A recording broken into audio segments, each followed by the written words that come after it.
Mübarək Ramazan ayının ilk gecəsində batalyon komandiri bizi bir yerə topladı və mübarək Ramazan ayının fəzilətlərindən danışdıqdan sonra dedi: "Bölmədə çox həssas işlə məşğul olan yaxud cismi vəziyyətləri oruç tutmağa imkan verməyənlər oruc tutmasınlar. Ona görə ki, üzərlərinə qoyulan öhdəlikləri yerinə yetirməkdə çətinliyə düşməsinlər.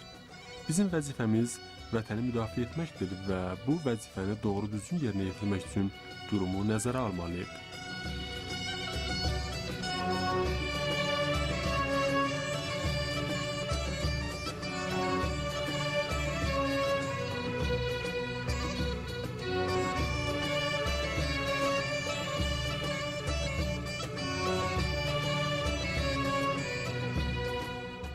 Mən yeniyetmə idim və həm də biraz xırda idim. İlk sırada oturmuşdum. Komandir danışarkən gözü düşdü mənə. Stres keçirməyə başladım. Öz-özümə fikirləşdim ki, indi mənə misal göstərəcək və deyəcək ki, bax, bunun kimi arıq və xırda olanlar oruç tutmasınlar. Amma tam əksinə oldu. O mənə misal göstərdi, ancaq güclü və iradəli bir döyüşçü kimi. Məni kişi kimi təqdim etdiyinə görə çox sevindim və elə həmən gecə yüksək əhval-ruhiyyədə anama məktub yazdım və baş verənləri ona şərh etdim.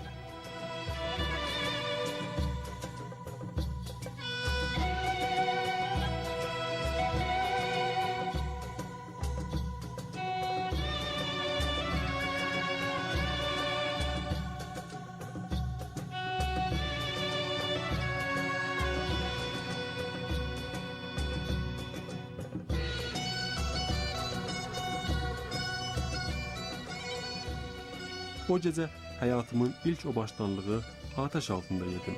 O başdanlıq qablaşdırılmış yemək, bir tikə quru çörək və bir stəkan limondan ibarət idi.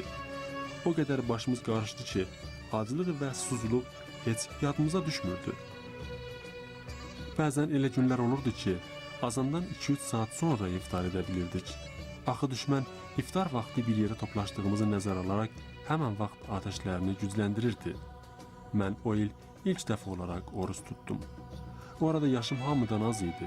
Buna baxmayaraq könüllü olaraq o başdanlığa hazırlıq işləri üçün yuxudan dururdum. İndi o günlərin üstündən çox illər ötüb.